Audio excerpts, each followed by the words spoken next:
Hello, everyone, and welcome to the Nerd Ledger. I'm Cage.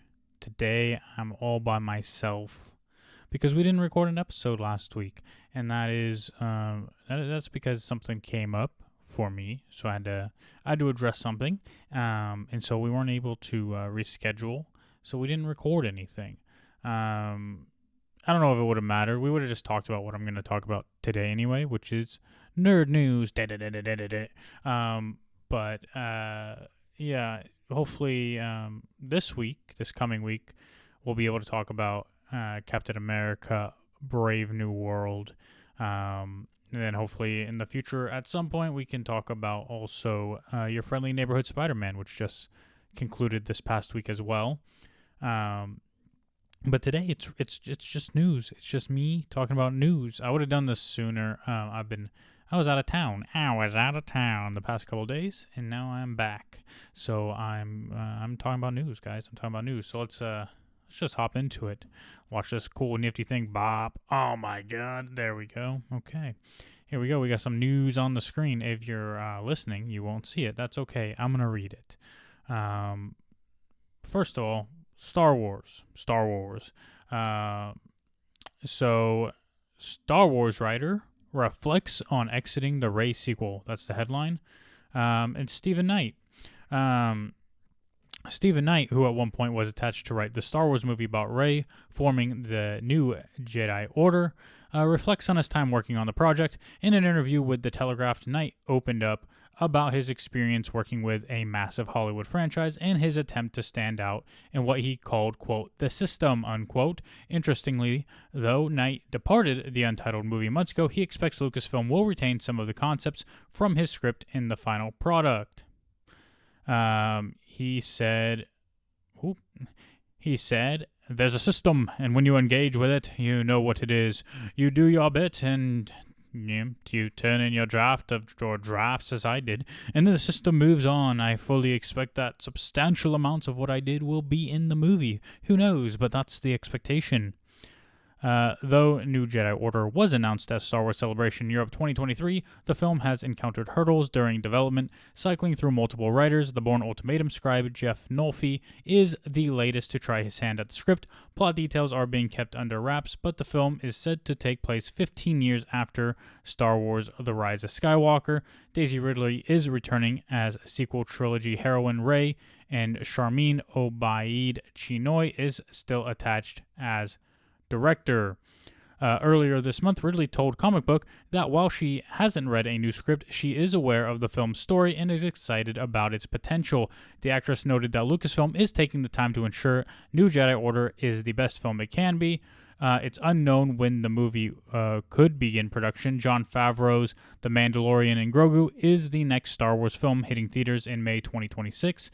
After that, it sounds like Sean Levy's Star Wars movie could follow, as it's targeting a start date later this year.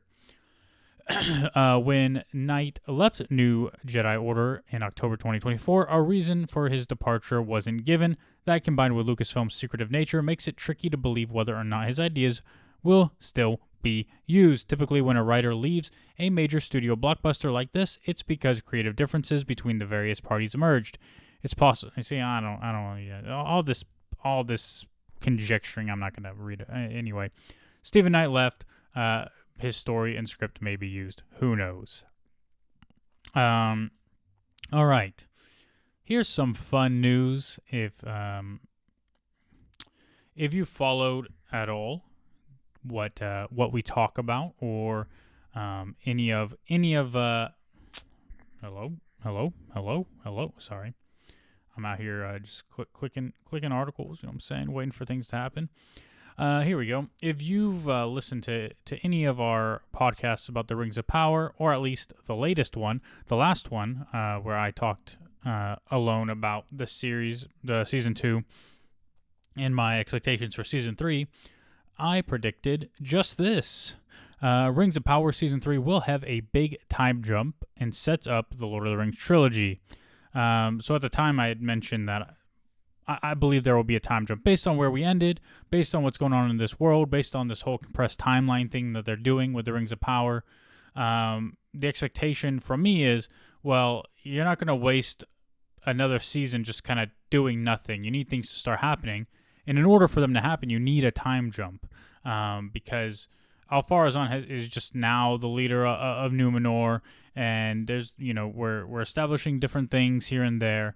I don't want to give away too much if people are, sensitive to spoilers there. But more or less, you need to have a time jump if you want to accomplish certain things, right? Like, he hasn't even made any of the real rings that he's gonna make for. Well, I mean, they've been made, but how does he gain more power over that? He has to make the one still. And so, are we gonna see that? How much of a time jump is it gonna be? They don't really tell you. But I'll read the article and you can take it for what it is. So, The Lord of the Rings, The Rings of Power Season 3 will take fans to a much more recognizable version of Middle-earth than they've seen before. Prime Video officially announced the renewal and production plans on Thursday. This must have been like a week and a half or 2 weeks ago. The Season 3 logline reveals that the story will take a big jump forward in time. The series will skip ahead so that the war against Sauron is already well underway. This will also put the focus on Sauron's forging of the One Ring, which will begin to set up the events of the Lord of the Rings trilogy. The connections to the larger franchise will become more and more clear as the series heats up. This is, here we go. Who says this? Hold on, I gotta get there. This was a logline published by The Hollywood Reporter that says, jumping forward several years from the events of Season 2, Season 3 takes place at the height of the War of the Elves and Sauron, as the Dark Lord seeks to craft the One Ring that will give him the edge he needs to win the war and conquer all Middle-earth at last. Yep, we don't know what several years means. I bet it's more conjecture from comicbook.com coming up here. Yep, but yeah. Yeah, it's interesting, and it's kind of expected, but that's that. Every time I finish an article, I click to close it to go to the next article, and it takes a while. But here we are. Don't know if anybody cares about this because it's been something that's been talked about for about 15 years probably. Red Sonja is a well-known comic book. Not super well-known to the mainstream, but well-known to people in comic book circles. Red Sonja is supposed to be getting a movie, a reboot movie, and we get an update. So it has been officially announced that the long-awaited Red Sonja reboot will finally be released later this year in the UK, though a specific date has yet to be determined, nor is it known when it will be released in other international markets. The character of Red Sonja was created by Robert E. Howard, best known as the creator of Conan the Barbarian, while the upcoming film will be based on the comic book series released by Dynamite Entertainment, directed by M.J. Bassett. Red Sonja stars Matilda Lutz in the title role, along with Wallace Day as Anicia, Robert Sheehan as Dragon, Michael Bisping as Hawk, and Martin Ford as General Karlach. Plot details are still under wraps, but the film will revolve around the barbarian huntress Red Sonja as she leads a group of hardened warriors to free their people from the tyranny of the malevolent Dragon the Magnificent and his wife Dark Anicia. According to Deadline, Begum Khan Parodi, the acquisitions manager of Signature Entertainment, which picked up the UK and Irish distribution rights, said, quote, Red Sonja epitomizes the kind of film we're looking for at Signature. An epic story and a fantasy Latin world with a strong commercial feel to its execution, which made it immediately appealing to us. We're looking forward to introducing UK and Irish audiences to Matilda Lutz's sword-swinging huntress later this year. Red Sonja was first brought to the big screen in the eponymous 1985 film that was made to capitalize on the success of the Arnold Schwarzenegger starring hits Conan the Barbarian and Conan the Destroyer.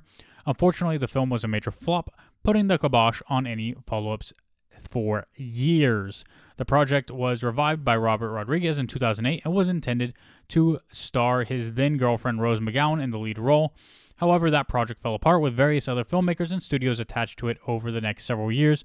There were even initial plans to shoot the film before the release of the sequel to 2011's Conan the Barbarian reboot, though that never happened. One of the biggest signs of that a Red Sonja film was finally happening was in 2018, when it was announced that X-Men and Superman Returns director Bryan Singer had signed on to direct. However, after Singer was accused of sexual harassment by multiple men, this project also fell through.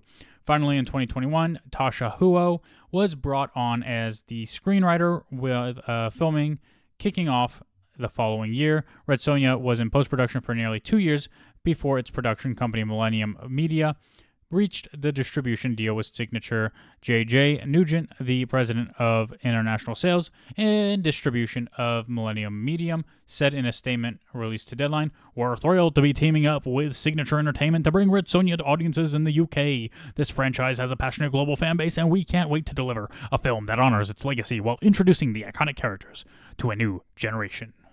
So there you go, Red Sonja. It's coming out in the UK.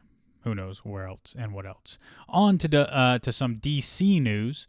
Sergeant Rock, Daniel Craig, drops out of the DCU movie. Replacement possibly revealed. Dun, dun, dun. Don't know what this possibly is. It's probably a rumor, guys. It's probably a rumor. These comic book news sites recently, they've been all over rumors. Rumor. Every article. Rumor. It's really fucking annoying. Anyway. Daniel Craig and queer director Luca Guadagnino will no longer reunite for the DC Universe movie Sergeant Rock. According to The Hollywood Reporter, Craig has dropped out of the film. The former James Bond actor recently starred in Guadagnino's Queer, which was released by A24. Despite having some early awards buzz, Craig failed to find much traction. According to the outlet, Craig is said to have soured on the role due to Queer's lack of critical and commercial success, plus scheduling issues with his wife, Rachel Weisz. Okay, hold up. That's that. Hey, listen. He soured on the role in a DCU movie because he's not getting there's no critical or commercial success for another movie he did. What? Like, does he blame Guadagnino? What? Doesn't make much sense to me. But that's just me. Speaking of Daniel Craig and James Bond, I didn't pull this news because I don't really watch James Bond movies ever. But those rights have just been taken over. Or just, either I don't know the full thing, but MGM Amazon Studios now controls the future of James Bond pretty much. Anyway, so what is the current status of Sergeant Rock? Back in November 2024, it was reported that while there was no official deal signed between DC Studios and the actor, he was likely to star. It was also looking to be Guadagnino's next movie. It's still planning to go ahead, though, as filming is going to occur this summer.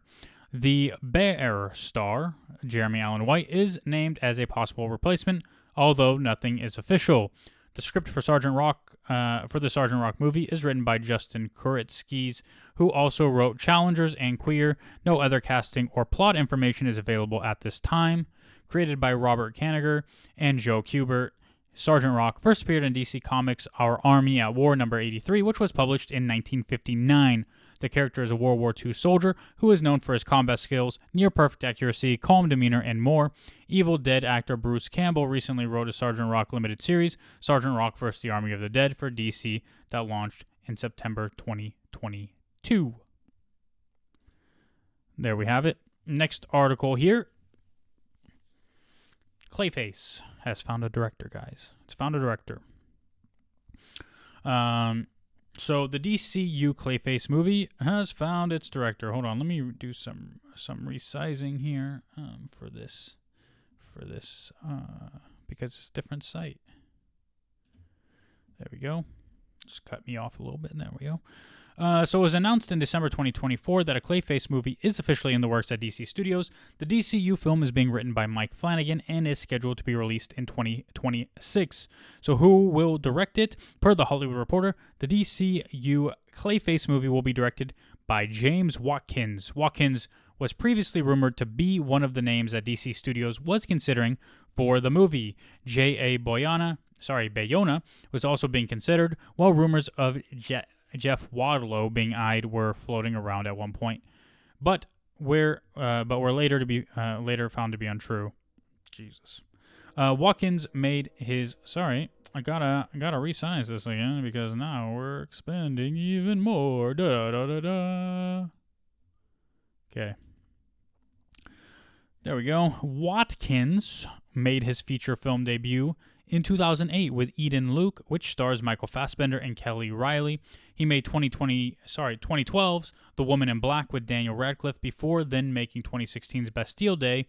Most recently, Watkins directed the 2024 remake of Speak No Evil with James McAvoy, Mackenzie Davis, Scoot McNairy, and Eileen Franciosi. Yep. Additionally, Watkins was a second unit director of 2009's The Descent Part 2. He worked on the scripts for all the movies that he directed apart from The Woman in Black. He also worked on the scripts for 2002's My Little Eye and 2007's Gone. The Hollywood Reporter's article notes regarding the plot, quote, Clayface is a Hollywood horror tale centering on a B-movie actor who injects himself with a substance to keep him relevant. To keep himself relevant, only to find out that he can reshape his face and form, becoming a walking piece of clay. Yeah, sounds exactly like Clayface. Don't know why they needed to note that. No casting has yet been announced. Well, excuse me. I'm tired. Sorry. Well, production is expected to begin at some point in 2025. James Gunn and Peter Safran will produce the movie alongside Matt Reeves and Lynn Harris. Clayface currently has a September 11th, 2026 release date from Warner Brothers Pictures. Speaking of Batman and Batman movies and release dates, Robert Pattinson, he gives an update on the film's delay and the story. So Robert Pattinson recently confirmed that he knows what the Batman 2 story is about and expressed his excitement for the sequel. In an interview, Pattinson shared brief details about his discussions with director Matt Reeves and teased what's to come for Gotham's Dark Knight. Meanwhile, updates on the film's timeline, casting rumors, and its connection to the larger DCU continue to surface. So, in an interview with Extra TV, Robert Pattinson shared his excitement for the upcoming sequel, saying, quote, Matt is a very careful writer, but I finally know what it's about. It's very cool, and I'm very excited. In another interview with Deadline, Pattinson shared that the movie will start filming at, quote, the end of the year. Filmmaker Matt Reeves, who directed The Batman in 2022, has been working on a script for the sequel, which has faced multiple delays. Co-star Andy Serkis, who plays Alfred Pennyworth, also recently teased the film's storyline, saying, I'm as hungry for it as you all are. Matt Reeves, he told me the story for The Batman 2, and I was so excited for it. Robert Pattinson debuted as Bruce Wayne in The Batman, which premiered in 2022. The film reintroduced Gotham's vigilante and showcased Zoe Kravitz's Catwoman, Paul Dano as the Riddler, and Colin Farrell as the Penguin. Critics praised the movie, earning 85% on Rotten Tomatoes and 3 Academy Award nominations.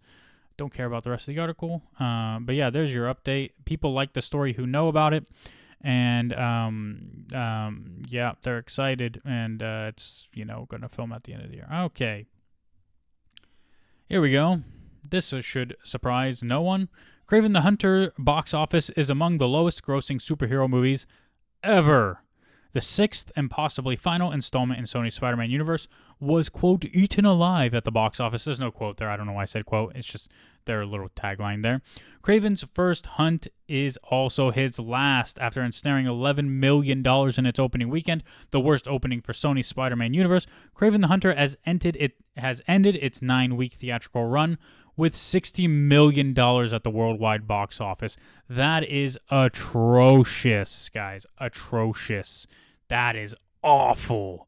The R-rated Marvel adaptation starring Aaron Taylor Johnson as Sergei Kravinoff, Ariana DeBose as Calypso, Fred Hetchinger as Dmitry Kravinoff / the Chameleon, Christopher Abbott as the Foreigner, with Alessandro Nivola as Alexei Sistovich, a.k.a. the Rhino, and Russell Crowe as Nikolai Kravinoff, is officially one of the lowest grossing superhero movies ever. Released in December, Kraven the Hunter earned $25 million at the domestic box office and another $35 million internationally for a global total of $60 million. The movie opened at number 3 behind three-peat Moana 2 and Wicked in its 4th week, and Kraven was mauled by new releases Mufasa's The Lion King and Sonic the Hedgehog 3 before suffering a 72% drop and falling to number 7 with just $3 million in its 2nd weekend. Kraven was the 3rd Sony movie to hit theaters in 2024, following the critically maligned Madam Web because it was terrible, and the poorly received Venom, which I haven't seen yet, The Last Dance. Madam Web bombed with $100 million worldwide, while the Tom Hardy-fronted Venom 3 made $474 million, a series low for the trilogy. 2018's Venom is the top-grossing Sony superhero Spider-Man movie with $856 million, followed by 2021's Venom, Let There Be Carnage, with $501 million, Venom The Last Dance, $474, 2022's Morbius, $162, and Kraven is now trailing the pack, falling $40 million short of the awful Madam Web's $100 million. Sony spent a reported $110 million making Kraven.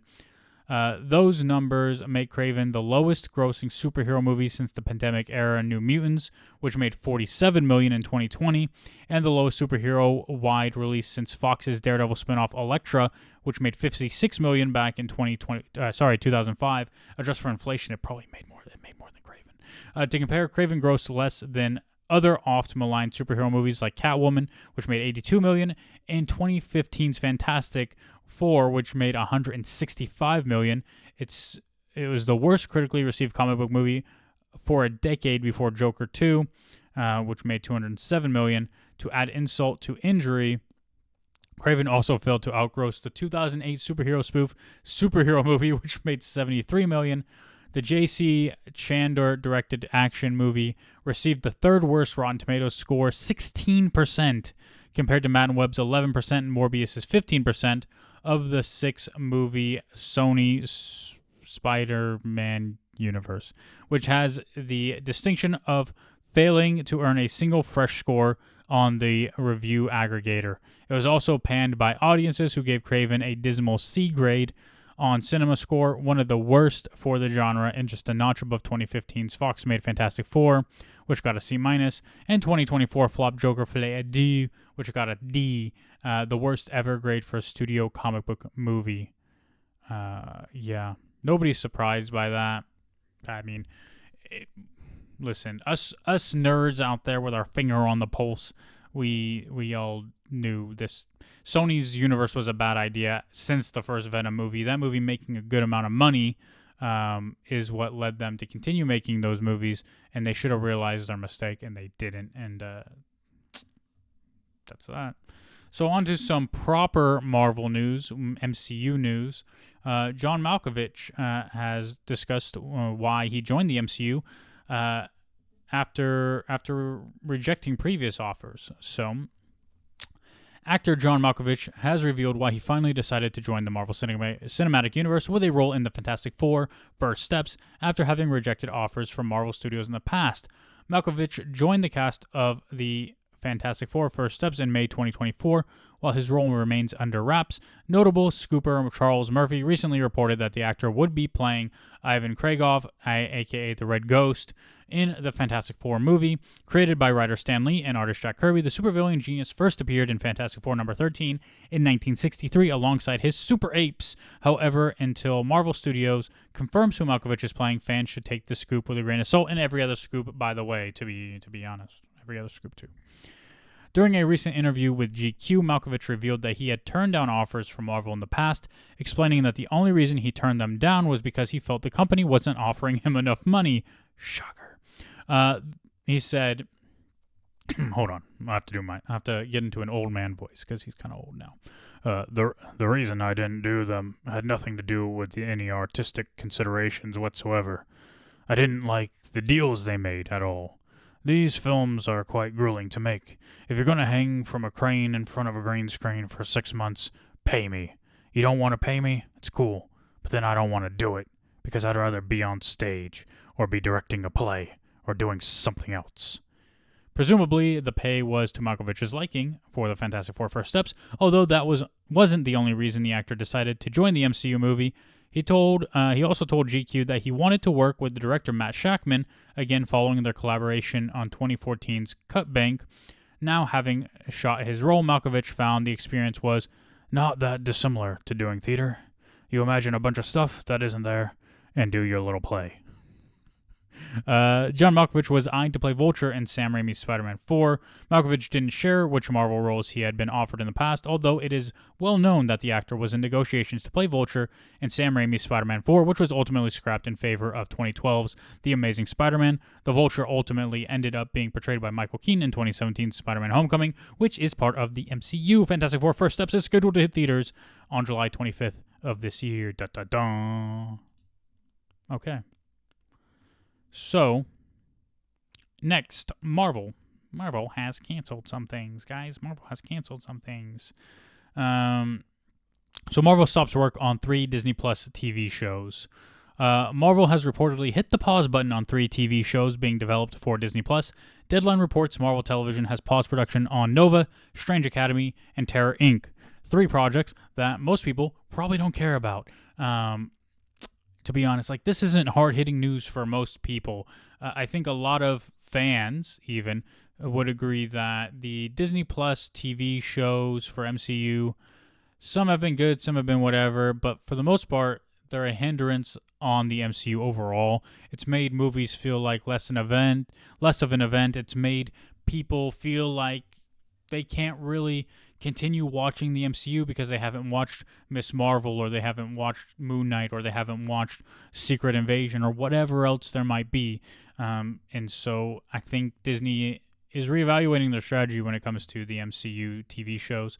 And I would too. I would think that those shows can be adjusted or made to be more like the Werewolf by Night thing, where it's like an hour and a half movie with a lower budget or lower production quality or whatever, to make it happen and just be fun and something for people that's out there that isn't required watching but is fun to watch. We'll see.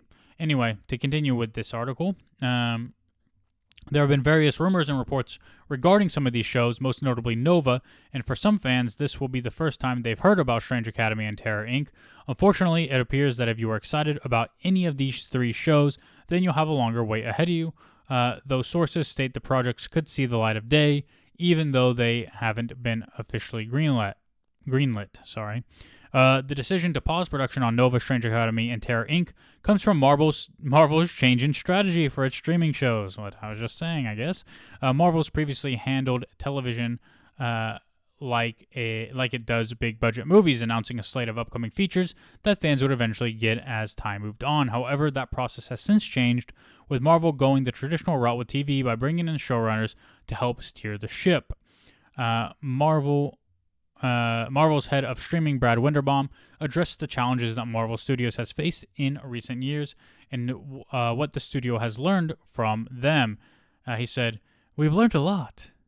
We produced a lot of content very quickly, and we're primarily in a filmmaking company. So you can see that our first round of shows have a very movie-like structure. They arc out the characters. By the end, they feel like a standalone limited series," which is true. But let me also point out that they're so much like movies that the entire plot is meant to play out over the course of 2 hours, and they stretch it usually over 6 to 8 hours, which is a problem. He added, "Moving forward, our content is going to feel a lot more like television. It kind of drives toward the horizon, drives toward the future, and keeps people engaged for longer periods of time in the more leaned-back setting of your living room, to set it apart, frankly, from a big cinematic event experience in the movie theater." Anyway, last year, Brad Winderbaum confirmed to Comic Book that a Nova project was in development at Disney+. He said, "We love Nova. We are in really early development on Nova. We have a new system behind the scenes. At Marvel Studios, we're more like a traditional studio now. We're developing more than we actually will produce. There are plans to develop Nova. I love Nova too. I love Rich Rider too. I hope it gets to the big screen. The world is always chaos. There's always things you gotta conjure these things to make them happen. But I would love to see a Nova show one day. So there you have it. 3 shows, 2 people probably have never heard of before, and 1 that maybe someone will be disappointed in. Unfortunately, there are people who genuinely love Nova, and I like Nova. I'm not a huge Nova guy, but there will be people upset by that. There will be. Anyway, he's back at it, guys. Beau DeMayo, he's back at it, guys. He is back at it. There was something more recent than this too. I didn't look for it, but I know he said something also recently. But we'll get into this. So X-Men 97 showrunner addresses Disney's claims in video statement. Last year, X-Men 97 showrunner Beau DeMayo was fired by Disney and Marvel, with Marvel releasing a statement that he was terminated following an internal investigation and citing the egregious nature of the investigation's findings. DeMayo has addressed those claims in specific instances on social media, but back on February 7th, DeMayo released a much lengthier and more detailed statement regarding those claims on YouTube. The statement addresses DeMayo's time on X-Men 97, as well as his work on the Blade film, and you can find several excerpts from the video that I will not be playing. Okay, that's a different video entirely. This is what DeMayo said. The allegations being made against me are very serious, and I take them seriously. It's why I took the time to myself these last few weeks, 1, to sit with my legal team and figure out how to best respond, but more importantly, just to sit with those I love, those closest to me, and assure them of what I will assure you now, and what they already know. These allegations of egregious misconduct are false.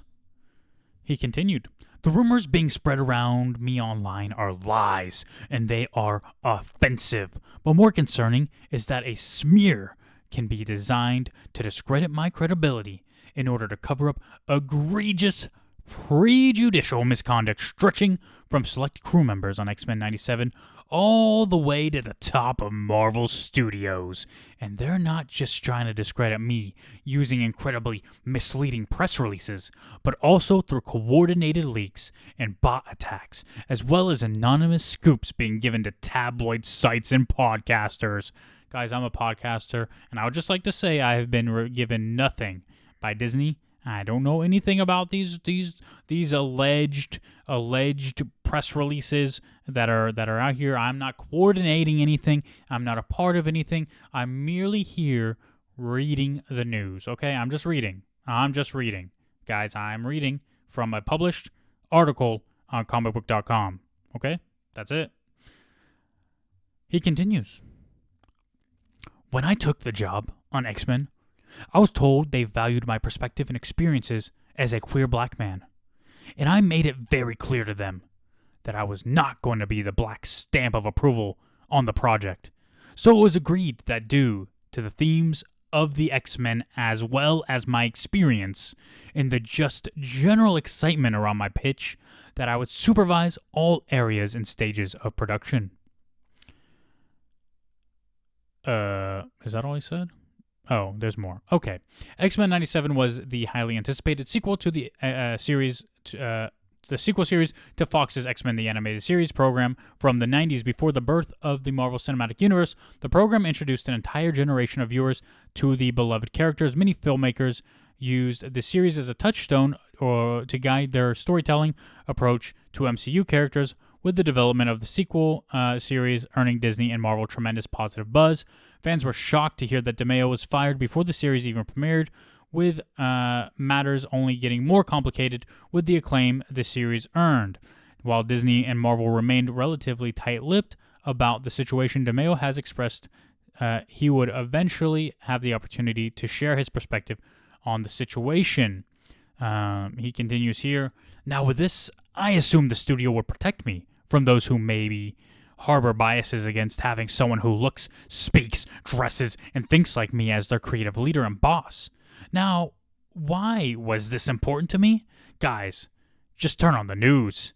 It's common for minorities in leadership roles to not be taken seriously, to have their credentials and their resumes continually questioned by those above and below them, and just generally be written off as a diversity hire who didn't earn the job. I thought Marvel would have my back against this stuff. Instead, the studio looked the other way as my identity was weaponized by Marvel executives and select crew members to undermine me, creating a humiliating environment where people feel emboldened to use the same dog-whistling stereotypes favored by bigots for decades. He's big. He's intimidating, too opinionated, angry, emotional, flamboyant, dramatic, a pervert. When I called these things out, they pivoted to attacking my talent, accusing me of being too much of a fanboy. They openly resented me fighting for the fans, fighting for the comics. They accused me of playing karaoke with those comics, and repeatedly I was told by the individuals that we should be doing our own version of X-Men, writing new stories and not adapting those written by old white men, by which I could only assume they were referencing individuals like Stan Lee and Chris Claremont. Now, my response to this was to try to calmly outline that fans didn't want to see our version of the X-Men. They, like me, want to see the characters that they have loved for decades faithfully adapted on screen. After DeMayo made posts on social media insinuating that there was much more to the story, a representative for Marvel shared the statement, Mr. DeMayo was terminated in March 2024 following an internal investigation. Given the egregious nature of the findings, we severed ties with him immediately, and he has no further affiliation with Marvel. Now in return, these individuals would then attempt... Oh, hold on. Nope. Guys, you guys need to do better at this, comicbook.com, because listen, this guy's quote ends, and then you give me another quote. Another quote. Who gives me this quote? Who gives me this quote? It's Beau DeMayo. There we go. You put it at the very end. I'm thinking it's still this guy with the boring voice. I just assume that's how he talks. I don't know, but he's a spokesperson for Marvel, so he probably speaks like that. You know what I'm saying? But okay, sure. Beau DeMayo is going to clap back at this now. He says, now in return, these individuals would then attempt to sabotage me in my job, painting me as abusive when I declined to make wholesale changes to characters, when I declined to have Jubilee fire plasmoids from her mouth, or make gang signs, or paint the sky with plasmoids in the shape of middle fingers. What was worse, and what really just hurt, is as I fought for what I felt the fans and audiences wanted, I was then being painted as being uncollaborative, too difficult, too much of a fanboy. And one executive's favorite phrase to fire at me, Beau, you need to learn to turn your comic book collector brain off. They chose to treat me as a child that needed to be scolded, even as I was drawing upon 40-plus years of dealing with ignorance just like theirs, having survived traumas that they cannot even begin to imagine, never mind understand or appreciate. I think the simplest way to put it is that the things I witnessed while working at Marvel were beyond wrong and unethical. It is wrong for a cruel producer who repeatedly white-splains to his boss to respond to his boss's concerns on January 9th of this year with, "This has jack to do with me being white." It is wrong for that same producer to repeatedly joke to the crew about how he showed my thirst traps on Instagram to his underage son, and his kid is wondering, do they need to buy me shirts for Christmas? It is wrong for the same producer when I notify them that one of our leads is having a potential exploitive sexual relationship with a PA, for this producer to bury my report and actually go to the individual in question and let them know that I had ratted on them so that they can work together to discredit me. It is wrong for Marvel execs to roll their eyes when I raise concerns about being bullied and targeted on account of my identity, to tell me to deal with it because these individuals are amazingly talented. It is wrong for an artist on the show to repeatedly denounce all men as jerks and to accuse me of, quote, failing the cause because I'm keeping a jerk like Cyclops as leader of the team. It is wrong to question my intelligence because my muscles don't make me look like a writer, or to talk about how I am thick with 2 C's.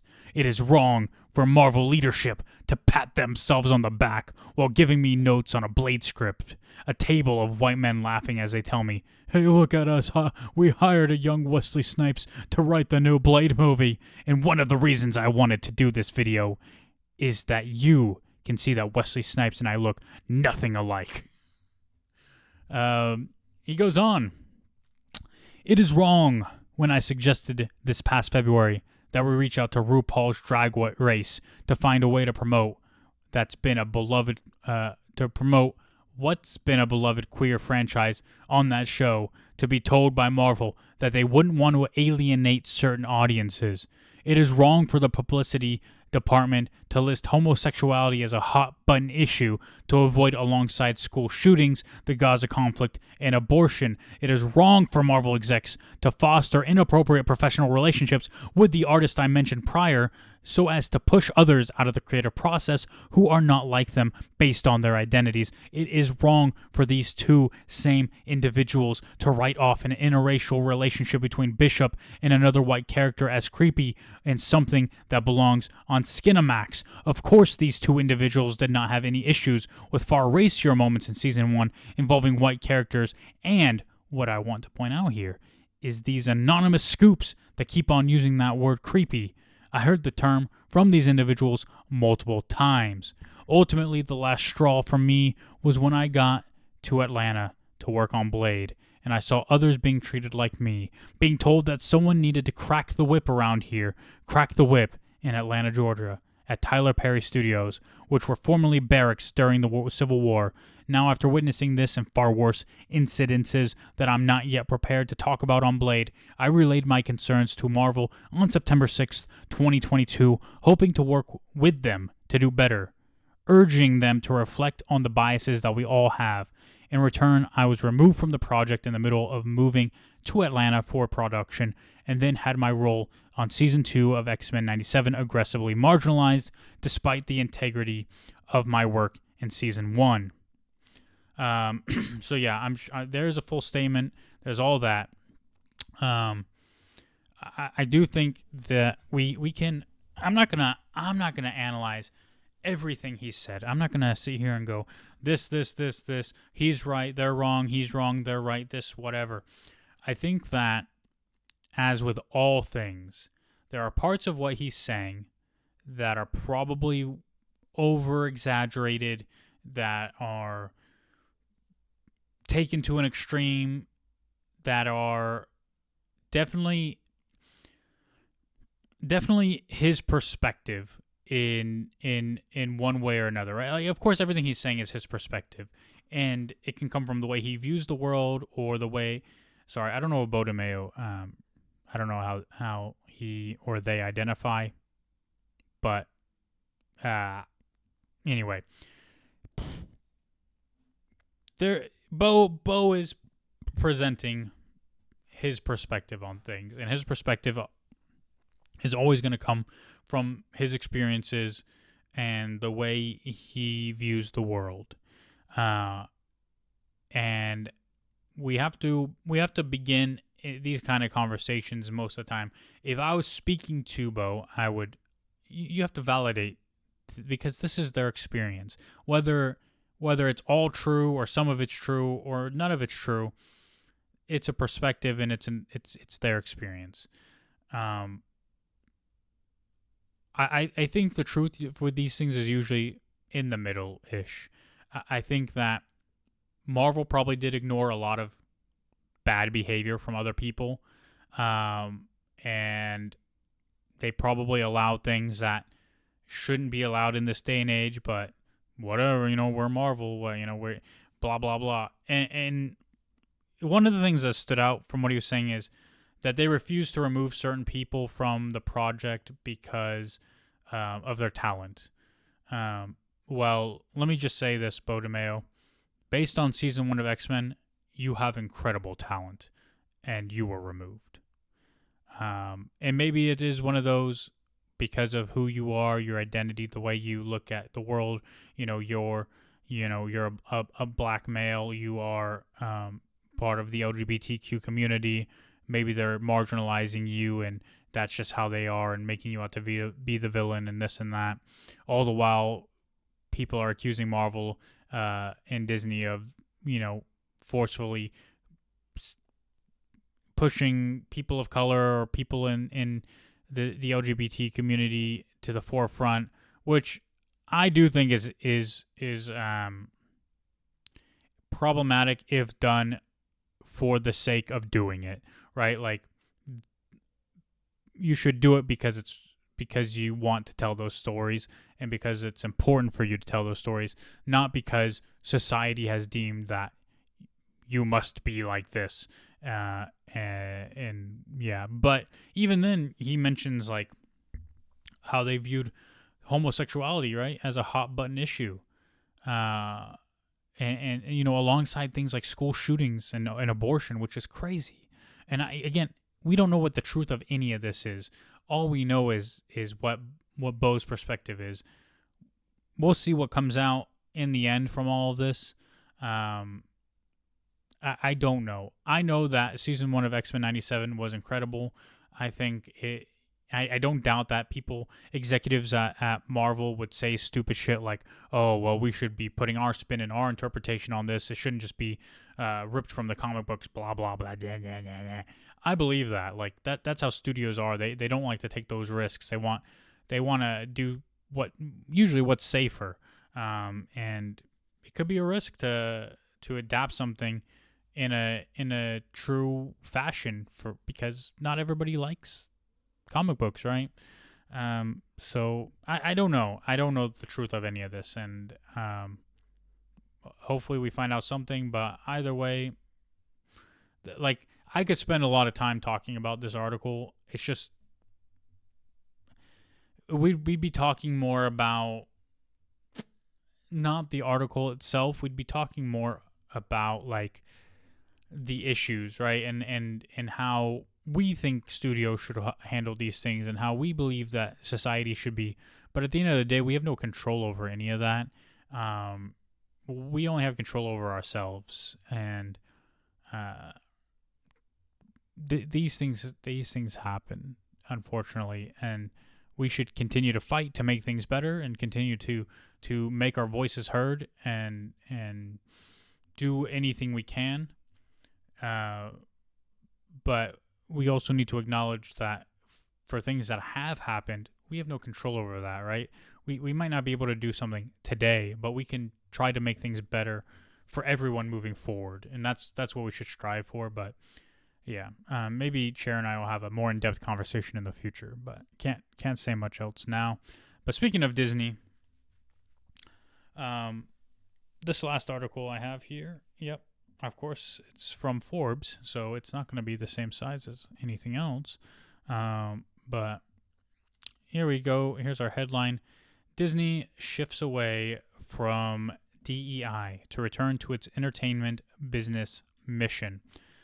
So I'll start with some context. DEI, for people who don't know, stands for diversity, equality, and inclusion.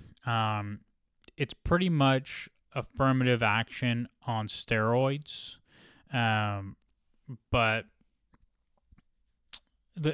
I'm gonna give you both sides of this because I think it's important, right? So there's one side who believes DEI means that we are putting people's identities and ethnicities and everything else and prioritizing picking people for positions based on those things over their merit, over their ability, right? Like, people are going to get jobs to meet a quota because the government or whoever says you need to hire X amount of people of color, you need to hire X amount of people who are whatever, elderly, this, that, or the other, right? That's not actually what DEI was. DEI has been taken to that by some people. It's been taken to an extreme, but really, what it's outlined to be, is you need to offer opportunities, right? So as a hiring manager or something, you need to make sure that you're not just interviewing people or selecting people.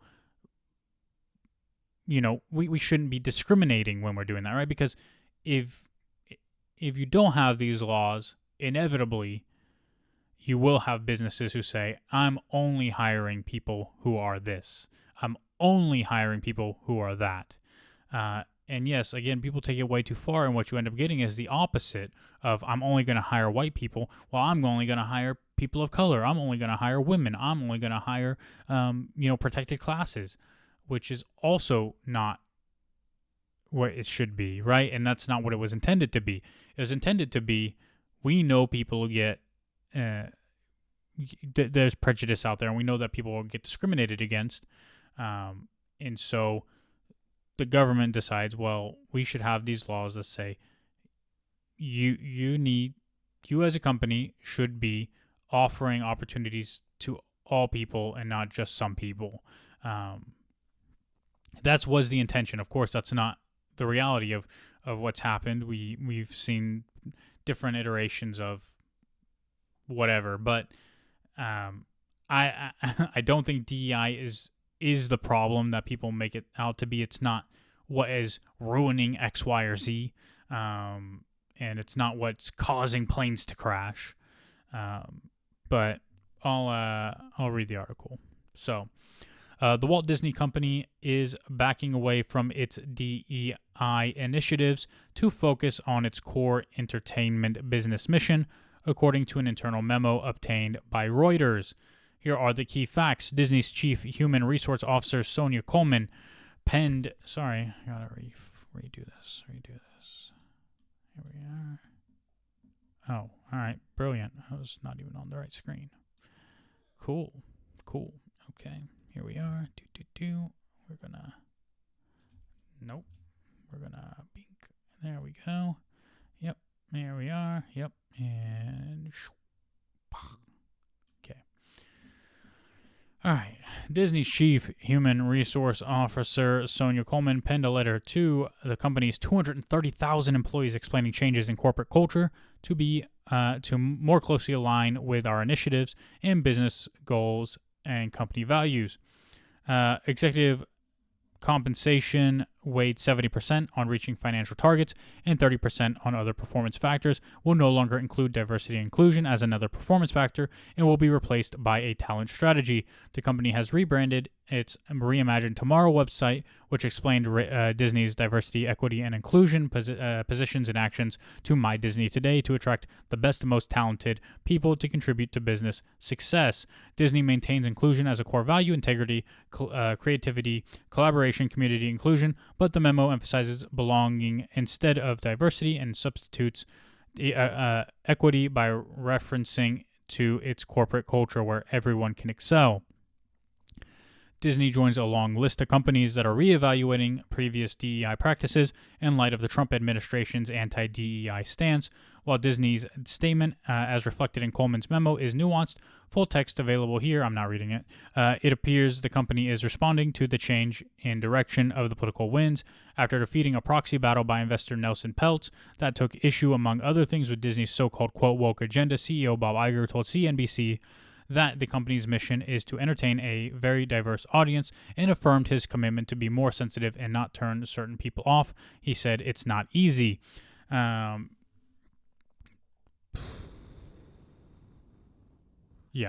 There's not much else here to read.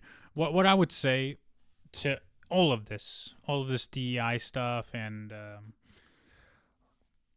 what Disney is doing and what other companies are doing, is you don't need the government to tell you to not be racist, right? You don't need the government to tell you you shouldn't discriminate. It becomes difficult because people are people, and there are some people who are at different places, and one of those places might be a place that we don't all agree with. What I think, what I believe, is that you should hire the best person for the job always. And the reality is, sometimes it's not the case for X, Y, or Z reason. It becomes very difficult when you talk about like entertainment, films, and TV shows, right? Because, you should only audition black people to be Black Panther, right? You should only audition white people to be Steve Rogers because it matters to those characters. But when it comes to someone performing a job, a producer, or this or that, someone working at the park, someone, whatever, it should just be the person who's most qualified for the job. And if the argument is, well, people of color and, et cetera, aren't afforded those same opportunities to become more qualified because of their socioeconomic status or different, there are arguments to be made that people in certain areas or certain whatever,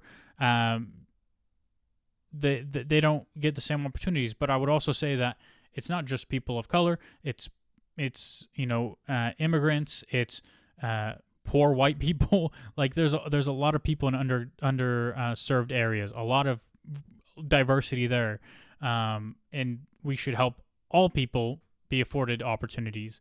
The reality is it's not always the case, but we don't need the government to say, well, don't be racist, don't be exclusionary, and unfortunately DEI has become synonymous with putting incompetent people in roles because of the color of their skin or their sexual preference or their age or their identity or whatever. And it's really not the case. It's not the reality. DEI is really just a company saying we want to lift up everyone and give opportunities to everyone regardless of those things. Unfortunately, that's not how people view it. And it's an easy win for the Trump administration because their core is very anti-DEI. So for them to just say, yeah, we'll do away with it, it doesn't hurt them at all. And it doesn't make anybody who doesn't like that administration dislike them. Why do they care if they dislike them more or whatever? Whatever. Bop, there you go. It's gone. And then companies could ultimately do what they want, which, again, you get people with different opinions on all of these things. Some people would say, yeah, the government shouldn't be getting involved anyway. Let businesses work those things out and then let the market decide, right? Like, we've seen it already. Companies like Costco who are saying, we're keeping DEI. Well, people on the right, a lot of them, we've seen the articles that say, oh, I'm not going to go to Costco, then I'm going to go to Sam's Club, who got rid of their DEI stuff. And then you have other people say, well, I'm not going there, I'm going to the other place because I think you should have DEI or whatever. Like, let the market decide, right? Like, if it's well known that a business is not hiring people of color because they're racist, well, then the majority of people might just not go there because they don't believe in those values and think that that's awful, and then they'll go out of business. I mean, it's going to disproportionately affect small businesses. But again, if you're a small business, why are you discriminating on who you hire? Like, it doesn't make any sense. And again, like, the reality is there are people who are very well qualified of all races and backgrounds and identities and everything else, right? There are incredibly well qualified people in all those things, and that's what hiring managers should look at always: is qualifications, interview ability, potential, etc. Right?